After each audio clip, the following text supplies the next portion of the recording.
everybody. You are joined with myself, Dean, my lovely partner in crime, Elizabeth. Ew. Don't. It's Lizzy. And today we're joined by our lovely coach, Thomas. Lovely. I'm calling you by your full name as well. So, Lovely's a stretch though, but I'll handle the Thomas. you're a lovely bloke.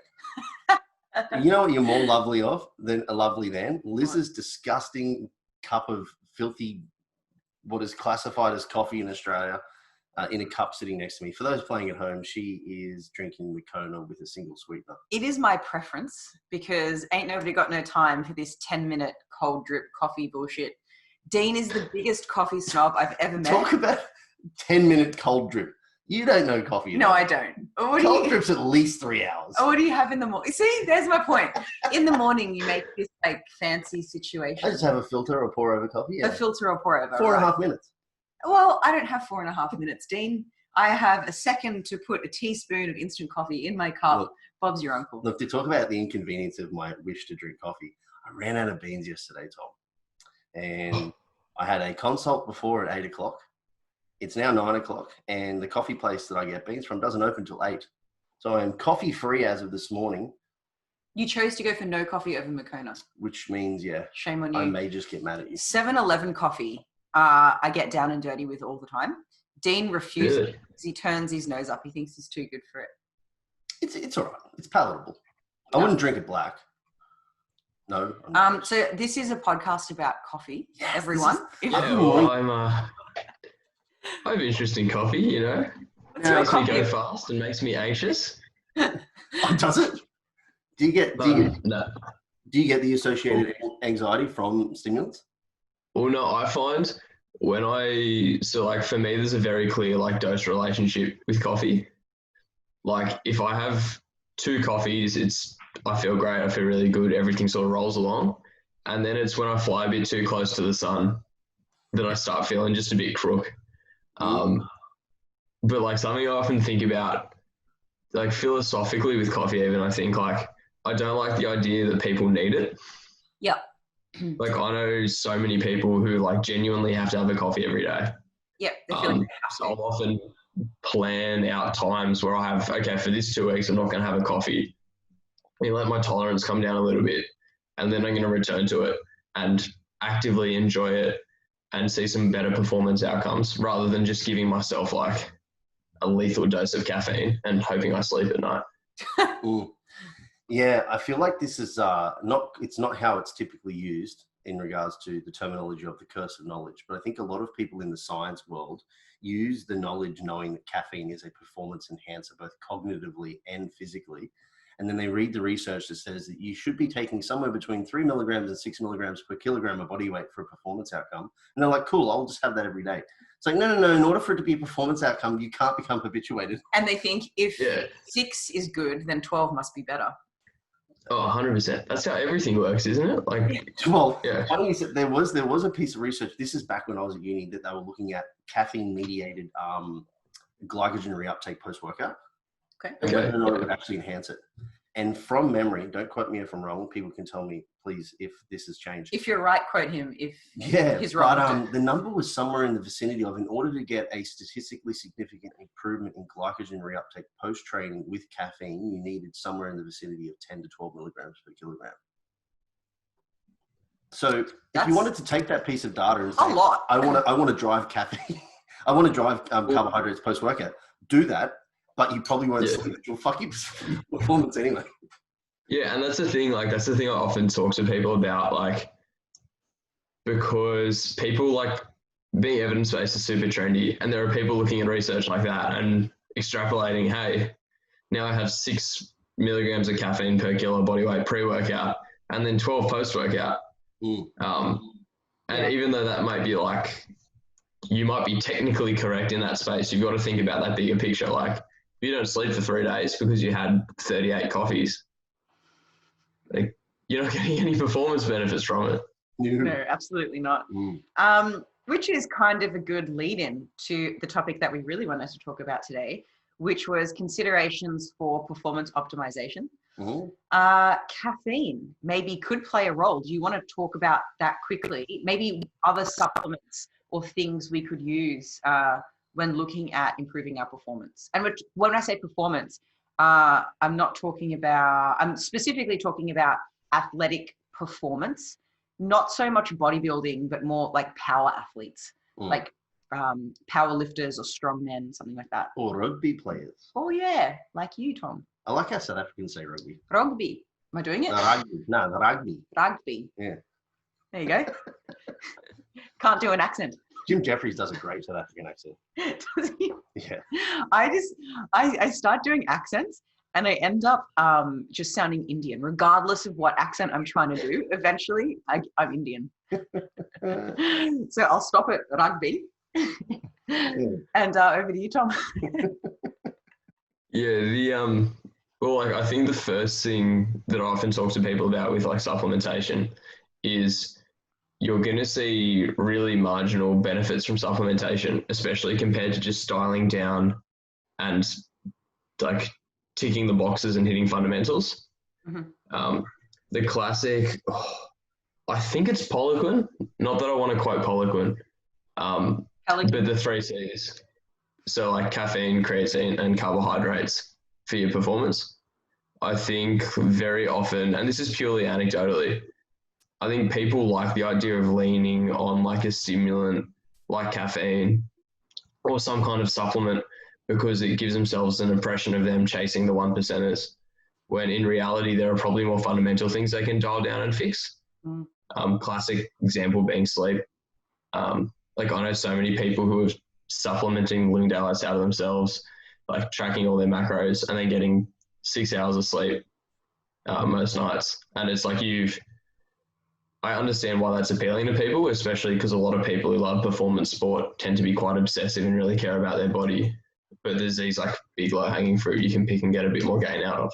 Yeah, I guess they're not considering the pyramid of importance there, because they're doing things at the very top of the pyramid that's going to have the least amount of effect. And not looking at the lower part of the pyramid. I think that's nuts. I never compromise my sleep because I know the next day I'm not going to be able to manage my hunger. I know my energy is going to be all over the place. I'm not going to be very efficient. I'm not likely to get all of my steps in because I'm so tired. My lifts are going to go down, and you can't fix that shit just with a coffee. Like, it doesn't work like that. Yeah, it's a really interesting psychological consideration as to why people want to sprinkle the pixie dust in preference for the basics. But I think it's probably just because the basics exist because they're boring as a part of life. Yeah, that's why. Well, I had this conversation with a client yesterday who basically I like looked at their nutrition and saw how they had this like really, really variable intake. They had no real food behaviors or routines. It was very much whatever was in front of them at the time. And instead of giving them like a macronutrient target, I said, okay, like let's like establish like this idea of the foundation diet. Let's have like feedings of lean protein and vegetables across your day. Let's do 5 serves of vegetables, 2 serves of fruit. And then once we have that in place, we can talk about manipulating things. But that kind of approach does not sound fancy or impressive. It doesn't validate you as a practitioner. Like, I think there's definitely a stage where online coaches especially sort of touted this idea of, hey, like, I'll calculate your macros for you and they'll be custom designed to your goals and they can tick these boxes, when they just use like what's effectively just like an Excel calculator. Yeah. And that sounds really nice. And to like a lot of the people, especially people who do bodybuilding and powerlifting, who are like obsessive and they love the numbers and they're data driven, you're putting them in this position where, hey, here's another thing I can like perceive to maximize or improve. But the reality is like, it's potentially unnecessary. I had this conversation yesterday on a podcast, and the question was something along the lines not the Flex podcast. No, on another podcast. The question was along the lines of something like, how much stock do you put in controlling calories and protein versus calories, protein, carbs, and fats when it comes to manipulating body weight? And I was just like, behaviors matter more. Fat loss is really easy on paper. So is weight gain. So is maintenance. Yeah. Everything's really, really easy on paper, but it's the behaviors that are associated with trying to implement that basic maths that people do as the coach that becomes. Yeah. Well, I think that's the question we all sort of asked ourselves too. When you find out for the first time about calories in, calories out, it's like, I've solved obesity. You know, like I have the answer. Like, how have they not figured this out yet? Yeah, like, wow, like, have they tried eating less and moving more? Given no, like the like understanding there's more to that is really useful. Like, I think, to be fair though, I think like there are contexts where like manipulating your macronutrient intakes is useful, especially like if you're a powerlifter before competition, you can drop your carbohydrates down, like shed a bit of water weight. There's definitely like appropriate times for that. And if you do genuinely want to chase every single 1%er, that's probably an idea. But like the idea of the pyramid, I think, did you mention that before, Lizzie? Pyramid of importance, yeah. Yeah, and I think that's a really useful like metaphor for that, because like you have to have those foundations in place to be able to take advantage of that sort of top tier. Instead of jumping straight to the least important things before the most important things have been established. Yeah. As an example to this, I had a client who started with me like maybe 14 weeks ago, and she'd previously lost a bunch of weight just counting her macros, and she sort of fell off the bandwagon, and she jumped on board with coaching because she wanted to get back to it with a bit of support. And I didn't start her on macros until maybe like 10 weeks in, because what she ended up doing is she was eating to macros, but she was eating like 80-90% of her food before midday just because she could, and using poor quality food. And she was starving for the rest of the day. She was getting sick all the time because her nutrient density was really low, and she was just kind of going insane from this hunger. But, you know, she fit it within her macros, so she didn't think it was a problem. And that's why she ended up gaining all the weight back, because she couldn't adhere to the principles because she hadn't set up a good foundation yet. So we ended up doing what you previously mentioned, or a slight modification of that, where we're like, great, instead of eating all of your food before midday, let's space these out 3 to 4 meals a day, lean protein and veg in each main meal. Remaining calories should go to good quality fats, some carbs, and some fun food. And we didn't even bother about looking at macros. We just knew that if she ate low energy dense food most of the time, and she spaced her meals out so she wasn't so hungry, she performed better, she slept better. And we lost quite a lot of weight before even moving on to macros. Yeah, actually manipulating specifics. Yeah. But rather behaviors. Yeah. And this is something that a mentor of mine once said too, and this goes back to your conversation before about performance even too, Tom, is the mindset of an athlete for him. So this is from Broderick Chavez, and his main demographic of individuals that he originally worked with were the athletics population, track and field. And he said like the common thing that they would mention to a lot of the sprinters was think fast. Like, you're a sprinter, think fast. So all of their actions resulted around like, how am I a faster person? And when I speak to people in comp prep, I often say to them like, think lean. I stole it from Broderick, and I said, I stole this from my friend, but this is what I'm saying. Think lean. Like, if all of your behaviors that you are putting in place from a day-to-day basis are centered around the concept of thinking lean, you'll likely make good choices. And if we think performance, it's probably the same, because then we can now tie this in and kind of go, all right, what are the pyramids of importance as well when it comes to performance? And then how do we associate the mindset to maximize those? Yeah. So I think, you go. Oh no, sorry. I think like that sort of, it's like almost you're starting at your destination, and then you're like looking back and going, what kind of things do I need to facilitate that outcome? Is like super useful. And there was a stage in the powerlifting world where that was super trendy with comp planning. It's becoming less fashionable now with like the rise of RPE and like reactive training systems, and a bit more emphasis on having some kind of variability. So having some kind of auto regulation in your load selection. But there was a stage where coaches would literally go, okay, you've got a comp in 12 weeks. I expect you to get 5 kilos better than last time. Let me work backwards from that point and go, what kind of things do you need to do 12 weeks out, 9 weeks out, 6 weeks out to facilitate you getting that 5 kilo personal best? Yeah, so you would essentially plug the lift and then reverse engineer percentages based on the intended lift, not on the performance you're currently experiencing. Why do you think it's less trendy now? Possibly just because of like arbitrary swings in programming trends. RTS, the reactive training systems, have a really large amount of athletes who are very much at the top of the population, like lots of IPF world champions, people going to world championships, national championships. And I think that's really good for their brand and for getting that out there. And I think they have really good ideas around individualizing and progressing training cycles towards the needs of the individual. So I think that's really smart. And I like their idea of having, like, constructing a structure of, if you train at a similar perceived effort for 6 weeks, this is the trend in your training performance. Mm-hmm. I think the trick behind that almost is, if you're training under that framework and you're seeing your training response continue to improve, unintentionally, you almost potentially end up like you've got this sort of linear progression like you'd be expecting anyway. Mm.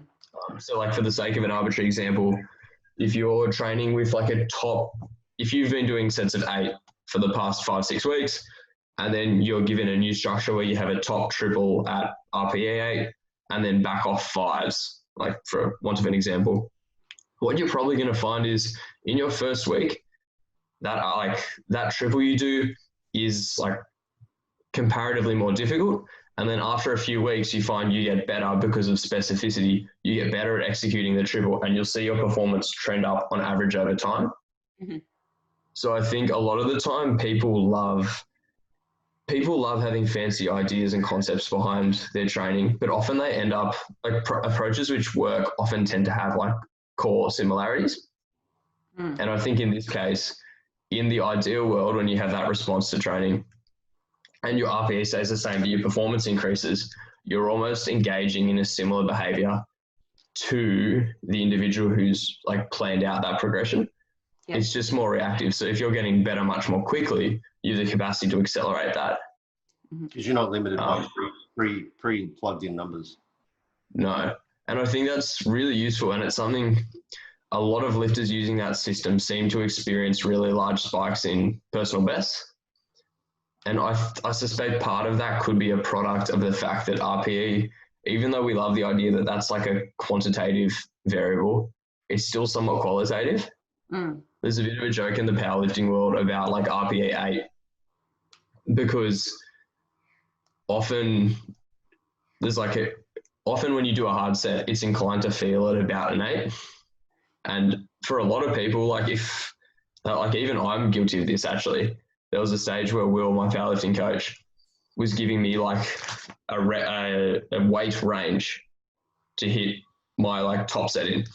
And what I found was I would convince myself, like, especially if there's a large scope, and you could feel like an 8 maybe anywhere between 210 and 225 kilos. I'd convince myself, like my personal best is 220, let's do 225. And then afterwards I'd be like, yeah, that's about an 8. And sure, like that's not the intended use of the system. But for a lot of people, and people, again, it's drawing people who are very numerically motivated, who really love the idea of eking out performance gains. The system also provides a estimated 1 rep max. Mm-hmm. So there's very much the potential of people, even subconsciously, gaming that system to make themselves feel like they're continuing to get better. Mm. And I think part of the reason that's been so successful is because there was this big trend in like sub-maximal training for quite a while. So leaving plenty of reps in the tank, having good technique and treating it as a little bit more like practice, at least for your competition lifts. And I think if you do that, if you train in that paradigm for a long period of time, your returns slowly taper off. But switching from that to a paradigm where you're consistently hitting like RPE 7s, 8s, working much harder and being exposed to higher intensities for much longer is going to give you this sort of imagined improvement in performance almost immediately. Mm-hmm. Whether that's actually the solution long-term though, I don't know. I suspect it's one of those cases where there's just tools for applications in like different contexts. Yeah. Hey, just for the newbies, can you quickly explain RPE? Okay. So the RPE stands for rate of perceived exertion. The origins of it, as far as I know, come from a scale called the Borg RPE, which was out of 20 and used for like gauging aerobic or like session difficulty, with the idea that a 20 would be roughly equated to 100% of your predicted heart rate max. So like if you're 20 years old, your predicted heart rate max would be 200 BPM, and that wouldn't be fun doing that. I'd make it there in seconds on a rower. That's funny. The idea would be if your session was like an RPE 14 out of 20 in that context, your heart rate would be sitting roughly around the 140 mark. That's actually quite a effective tool. Like if you ask clients and people to gauge difficulty in an aerobic context like that, that tends to be a pretty good predictor. I'm actually really impressed at how good that is.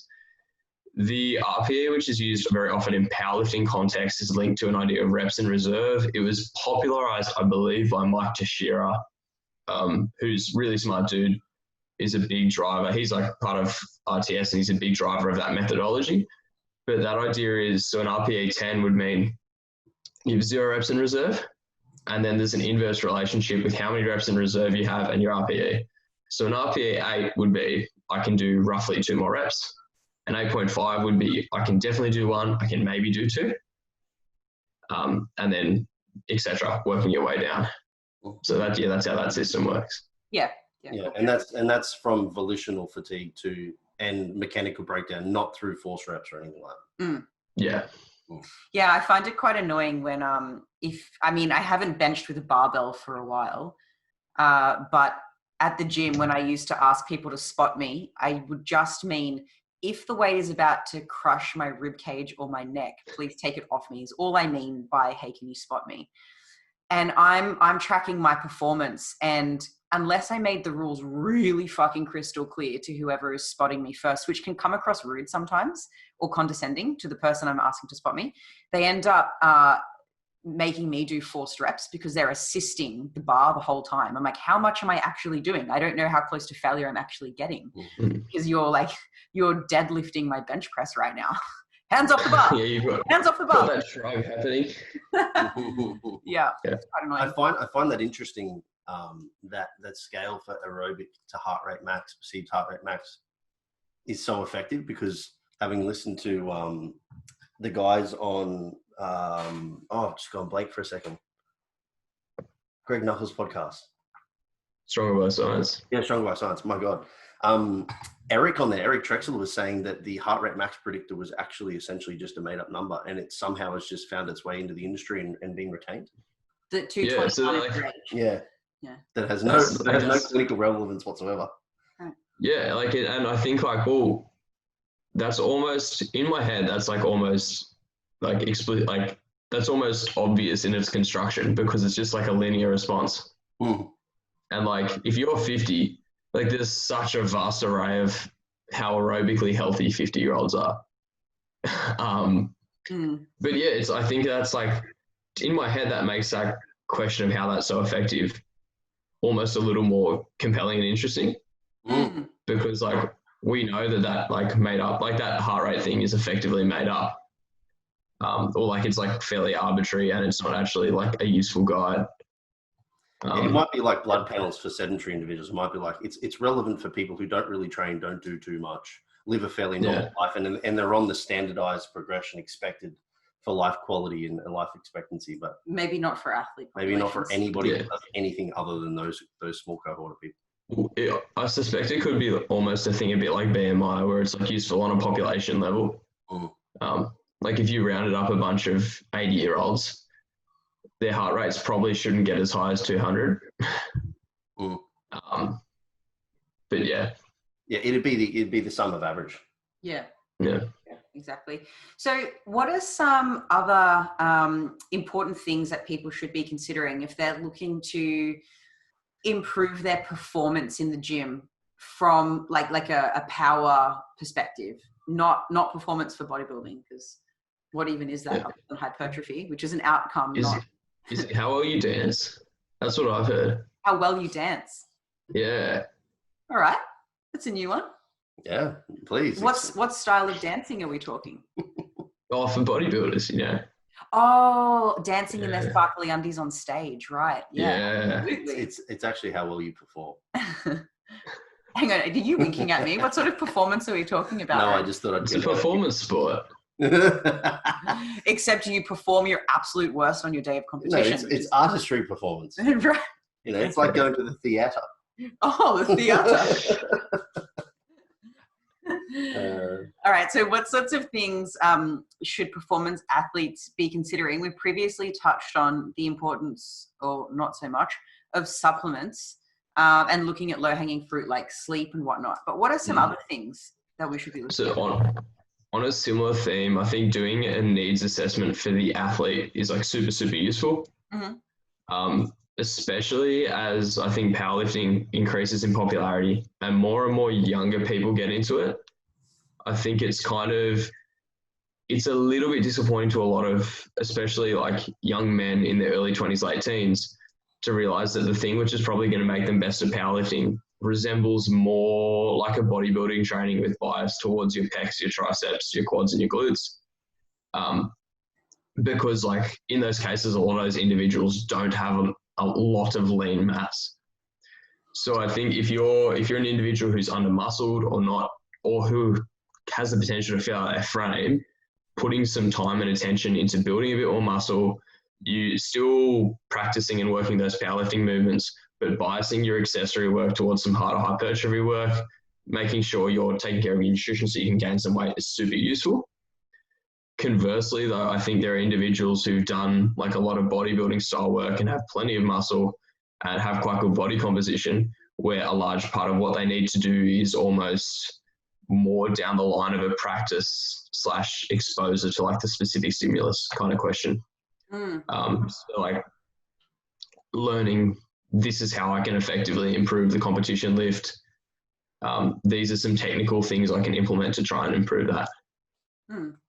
Yeah, because of the relationship between how much muscle you have and your performance. So those with a small amount of muscle mass should work on hypertrophy, whereas those with a lot of muscle mass should work more on squat, bench, dead, and less on hypertrophy. Yeah, and you'll probably find the larger individuals, as they are, probably can't hack quite as much volume in the first place too.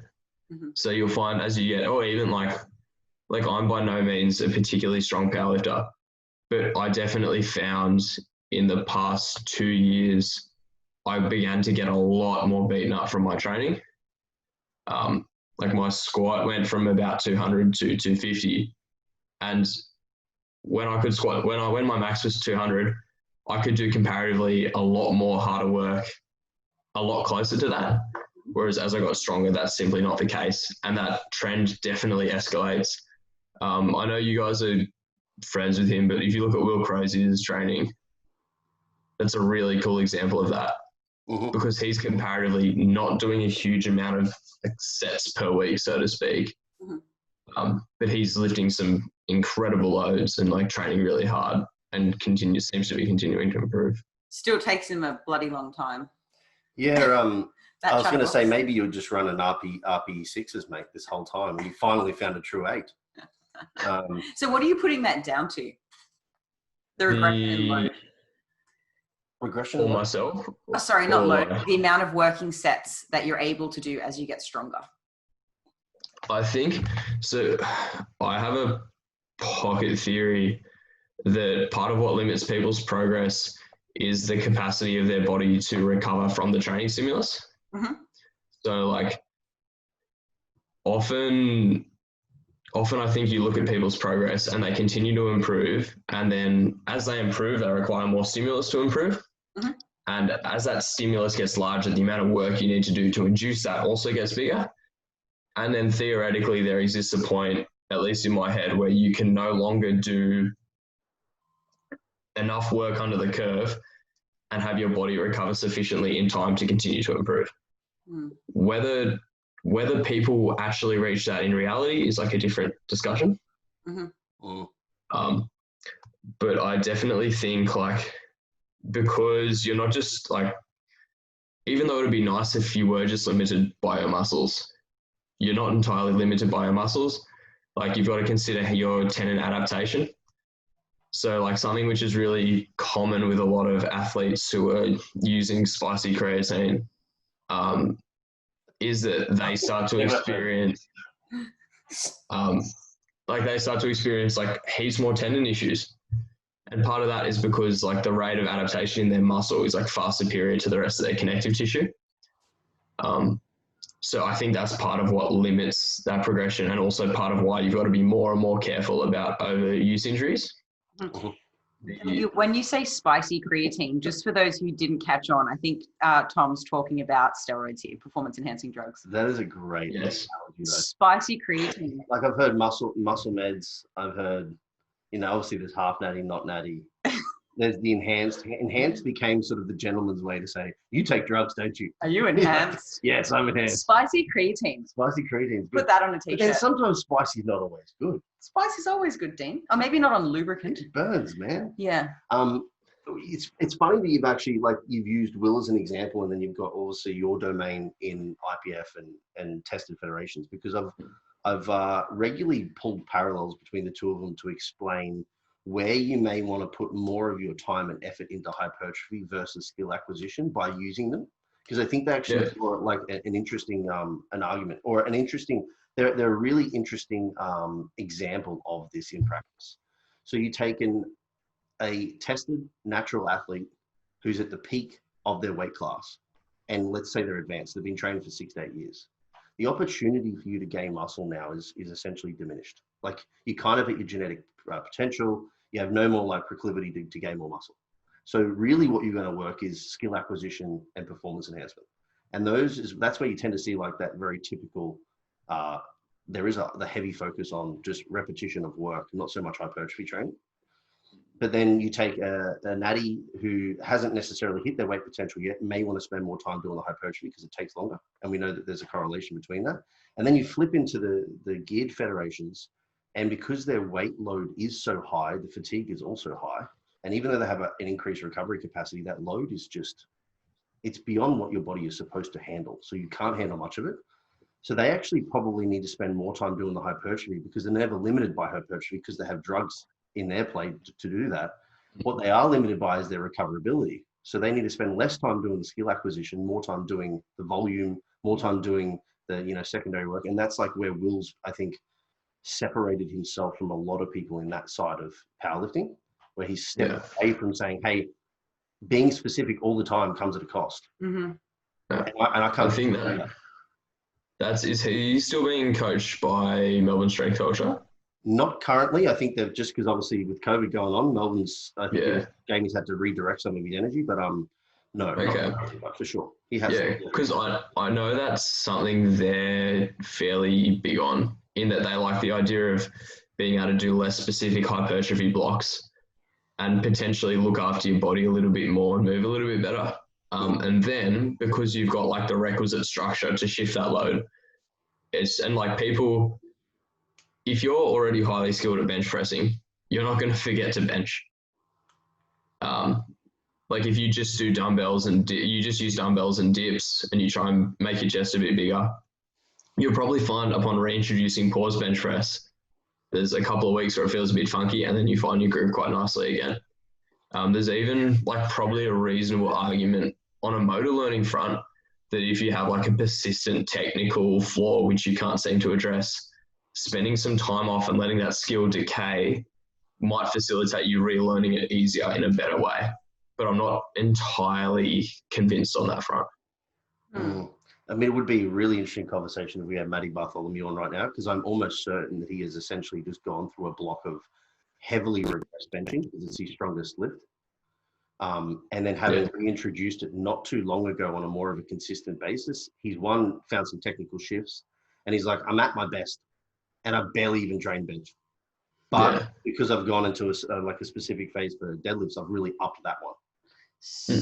I'm just not clear on why he's done it. He's done it so that he can put his energy into the lifts that weren't his best lifts? Pretty much, yeah. Okay, right. Yeah. It'd be the same as like, if like right now I'm doing 3 a week back hypertrophy sessions, and I only do 5 sets of chest and 5 sets of legs, because they're taking a backward step for the benefit of the back. I think one thing, especially to give like Matt the plug to, like he's a superbly professional operator. And I think he's been on board that train of, I need to look after my body and like fix the things to facilitate me doing the most work possible over the longest period of time possible. Like he's been big on that for quite a while. He'd be in my eyes, one of the front runners with that school of thought. And I think like in his case, he's gone like, I know he had a pec niggle towards the end of last year, I think. He's gone like, I can step away from that, fix like what's the underlying causal issue. Like that could be like, I know nothing about what the actual issue was. But in some context, that could be like, how do you position your scaps? What are you doing as you press? Like you can address like that underlying issue and that problem, make yourself healthy. And then that way, then when you return to training, you're capable of hacking more load and driving more adaptation and continuing to improve. And I think he's also a good example of that because he seems to consistently get better, like a reasonable amount, but like a moderate amount over a really long period of time. And that makes him quite good. Yeah, I think it takes a lot of maturity for someone to step back and really address the problem, because they are taking backward steps in the short term, which can really hurt the ego. But when you think about the long game, there's clearly some benefits in doing that. But I can see people's hesitation because they're like, oh, but I'm going to lose this in the short term. Sure, I'm going to gain 3 steps long term and take 2 steps back short term. So I can see why it takes a mature person to do that. Especially in domains like powerlifting, because like for a sport where there's no money in it and like there's not many competitions even happening at the moment, there's a lot of people whose identity is really wrapped up in it, and it's a massive part of their self-concept.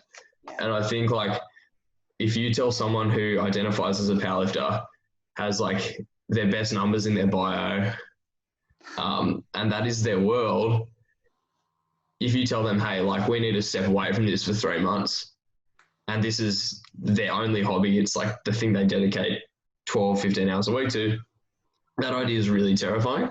Yeah. Even though like they can probably rationally appraise, I know this will make me better. Yeah, there seems to be a disconnect between the necessity, or disconnect between understanding that they still have the machinery available to produce strength. It's just that they then need to relearn the skill, which happens so far. Yeah. And that you only need to be strong one day, every now and then, not every week. Yeah, and like framing that as a long-term pursuit is also a really useful exercise in that manner.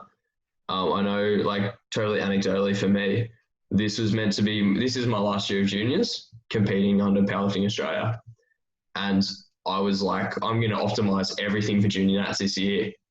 I'm going to like focus on this. I'm going to dial down. I'm going to execute really well. I'm going to make it happen. I'm going to like absolutely do my best. And then about 8 weeks ago, I tore my bicep fem playing like effectively park footy, which wasn't a good idea. But then 4 weeks later, hurt the semitendinosus on the same leg. And something I thought about with that was like I pulled out a junior nats, and I sort of reflected that in many ways, age group sport really narrows how far you're looking ahead and makes you feel like you're rushing and potentially make not good decisions. Like I had a fairly meaningful hip niggle with some like hip impingement that I just like basically rehabbed until I could continue to squat and deadlift instead of actually fixing it. Whereas instead, I think responsibly and with the benefit of hindsight, you can look at that and go, okay, I've got potentially another 10, 15 years pursuing this sport. Like you have so much time to get better. Spending 3 months now, like ticking some boxes and making things a lot better will actually facilitate you going so much further than if you just do junior nats and burn out, get injured and never compete again. Yeah, totally. I know this is a podcast about performance and not bodybuilding, but in a similar vein, I see bodybuilders make the same mistake where obviously to look like a good bodybuilder, you need to be quite large and very lean for stage day. And when people have their identities wrapped up in that, they don't take an efficient off season where they gain weight, maybe lose their abs, get a little fluffy in the name of growing more muscle, in the name of hypertrophy. And so they end up staying lean year round, and they get back on stage about the same weight without any weight gain. I think it's very much the same too. You were talking before, Tom, about the powerlifters being not weight categorized, that's what I'm going to talk about, is their age categorization, where you think, oh, I've got to get all this done by the time I'm a junior. And similarly, we see a lot of dudes that are like, say, 6'5" and maybe scraping 85 kilos, cutting to make weight. And it's like, hang on a minute, you're 6'5". Like, eventually you're going to need to be 100. So like, let's not waste time regressing now, because you're just going to inhibit your ability to progress later. And I think even weight cutting can sometimes be like that too, because people don't have the capacity to look long term. Yeah, well, I think it's like, ultimately you've got to ask yourself what's actually the most important thing, and like, to what degree are you invested in doing this seriously? Like, I think it's totally reasonable if you're involved in powerlifting and you are 6'5" and you want to be 85 kilos because you want to have abs. Like, that's okay to want to do that within those constraints, because like, it's your life and it's your pursuit. But you've got to acknowledge that in doing so within that box, these are the limitations which come attached to it. Because like, I think it's really trendy to be like, hey, like, this, like, powerlifting is my life. Like, this is what I love. It's all I do. It's what I'm focused on. But the reality is, like, for the majority of people, that's not their like number one priority, and it probably shouldn't be. I don't think we're all willing to make necessarily the sacrifices it takes to become like the best in the world at something. But acknowledging that and going, okay, like, I engage with this as a hobby. It brings joy to my life and it's fun. But I'm not willing to, because if I wanted to be as strong as possible, I'd be 160 kilos instead of 90. And like, we all have those limits, even if we don't explicitly talk about them. It's like the same reason why so many people compete in like tested powerlifting instead of deciding to go non-tested. Like, if all you cared about was your maximal strength with no bounds around that, you'd use like performance enhancing drugs to achieve that. Or spicy creatine. Spicy creatine as well. Yeah. Straight to the add that stuff. That's so great. Straight to the Taj Mahal. Yeah, dude, it's true. I have often said to people, like, I do life season and then I do prep season, because life season is easier for me and it suits with what I like. You still train hard. I still train hard, but I don't eat hard. Well, you eat really well. I eat well, but I don't force the limits of weight gain, because I've never been willing to feel uncomfortable, because it impacts my life too much. Whereas this was for the first time, you know what? I want to actually push this and see what it feels like, and see if it is actually tolerable, and whether or not I like it or whether or not I don't. You know, and then people will be throwing bullshit things like, oh, you want a pro card? Like, no, I'm not willing to take the sufficient level of drug that's required to do that, because I'm aware of my genetic limitations. So I think you're right. Like, so long as you understand the constraints and with which you're working in, and you're okay with that, then go full steam ahead. Yeah. But if your goal is to be the best at X, then that's going to come with some form of restraint in other parts of your life that you need to acknowledge. Yeah, and a bunch of costs. Yeah, for sure. Yeah, and like, you make the cost regardless. You know what I mean? Like, it's a conversation I'll often have with female clients about like people wanting to have abs. Like, for a lot of women, trying to do that is not ideal for your health. And if you come to me like fully informed, well educated, putting yourself in a position where you've made that decision for like a solid reason, which actually matters, and not like, I'm trying to handle body image issues and an eating disorder with the help of a coach. Like, I don't think there's necessarily anything that wrong with pursuing that. But again, I think it's like, are you doing that in the appropriate context and understanding I'm paying for this now by doing this other thing? And if the client comes to you saying, hey, I want to get abs, and they have the expectation that they can still go out drinking on the weekend and enjoying tacos most nights of the week, it's the job's responsibility to then engage with what we call informed consent, and telling the client, great, if you consent to the following sacrifices that you need to make, then we can pursue your goal of having a six-pack, or whatever the goal might be. Because I think coaches go wrong when they're a bit afraid of losing the client. And they say, yeah, no worries, great. You can have your cake and eat it too. You can get the six-pack and it won't impact any other areas of your life, which is just bullshit.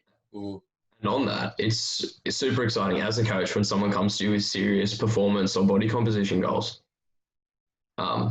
Like, it's awesome when someone comes to you and is like, oh, hey, like, I want to be like the best at this, or I want to be super strong, and they really care and focus about it. One, because it probably doesn't make your job easier, but it makes the way you manage the client different.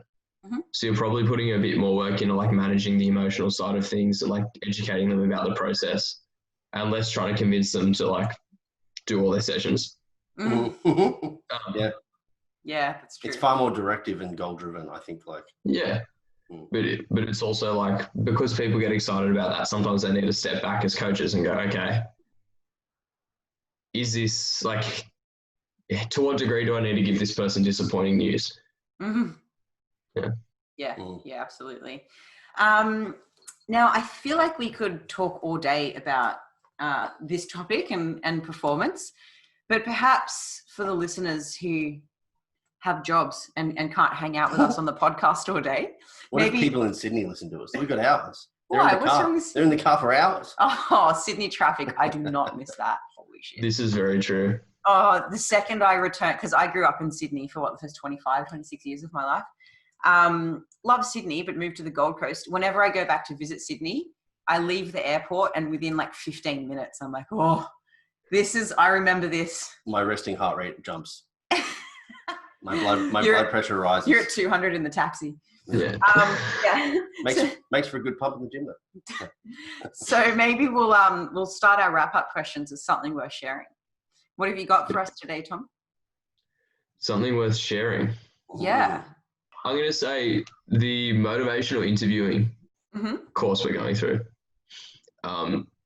So at the moment, all the flex coaches are doing a course called Motivational Interviewing, which looks at like motivations for change and understanding change talk and how people interact with you.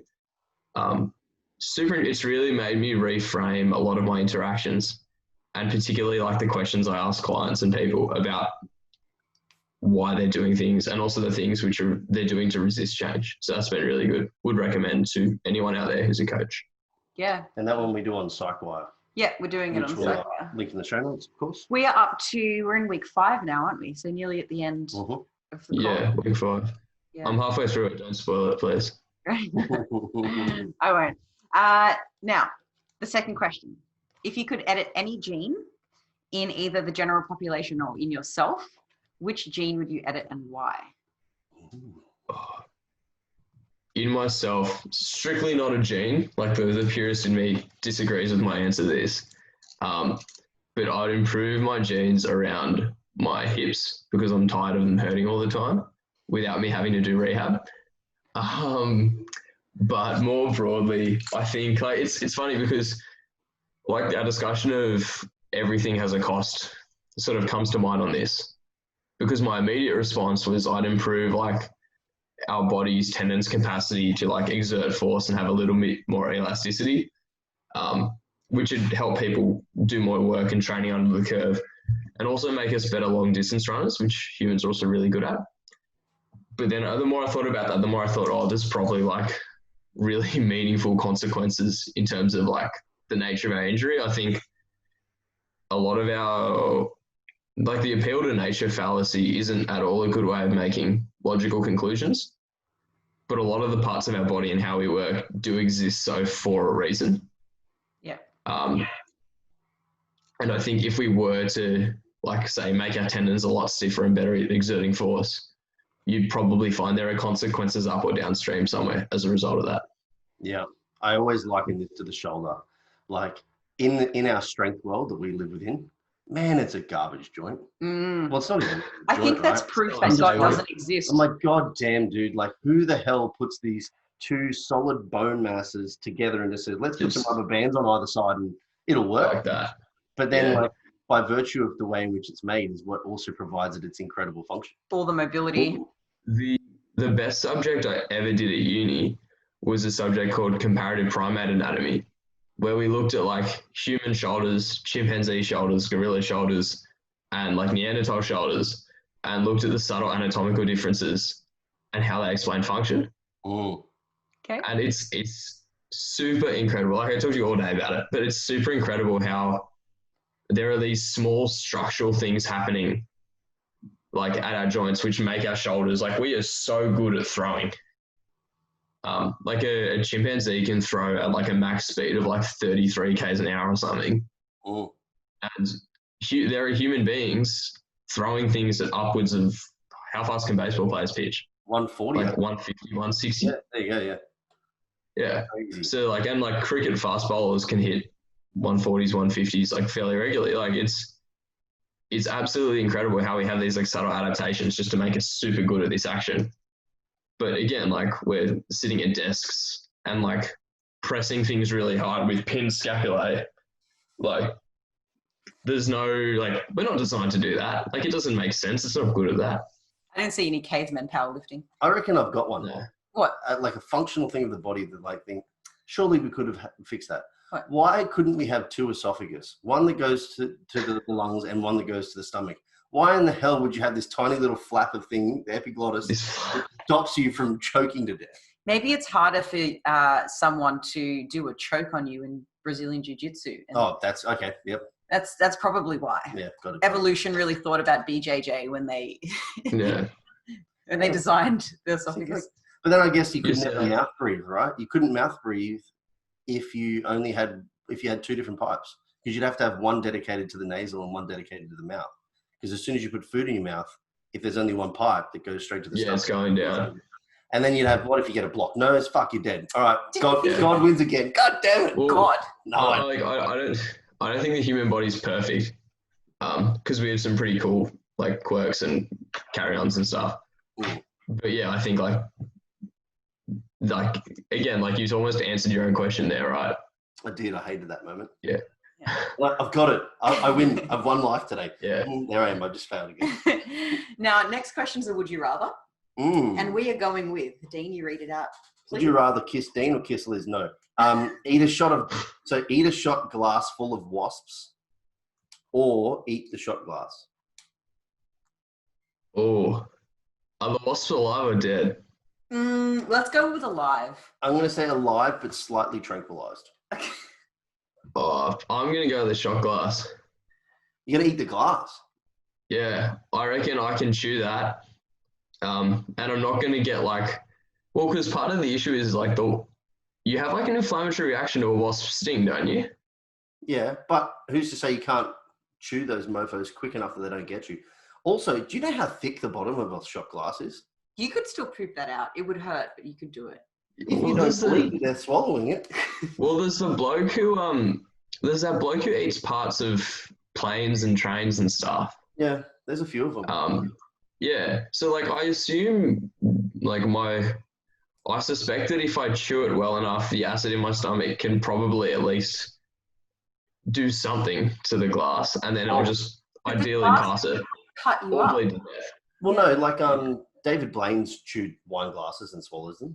There's a lot of people who've eaten glass and all that. For what purpose? I've just thought of like, don't worry about your stomach acid, Tom. I don't know if you've seen the video, but you can pour Coke on a bumper and you can clean it. So because it's so acidic, you could just drink Coca-Cola in glass and then that will melt everything. Oh, of course. That's how it works. Well, we all know that Coke and sugar are actually the devil. And that's the real cause of obesity. Well, yeah, there we are. It's not even the fact that we eat too much sugar. It's the fact that insulin gets secreted. Insulin is categorically the worst thing possible. You don't want it at all, actually. It's really bad for you. Just another of those adaptations that we fucked up as humans. Yeah, and also detox teas are awesome for weight loss while we're on this. Yeah, but only if they give you really bad diarrhea. Yeah, it has to give you diarrhea to work. Yeah. And then if you fucked up from that, you can just put the poo that you ate in pills and swallow those. Yeah.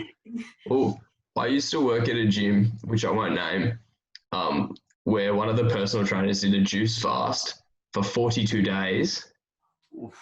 And 42 days, and told me at the end of it that like he wasn't like graphic, but he wasn't like passing like normal feces anymore. It was this weird like black substance.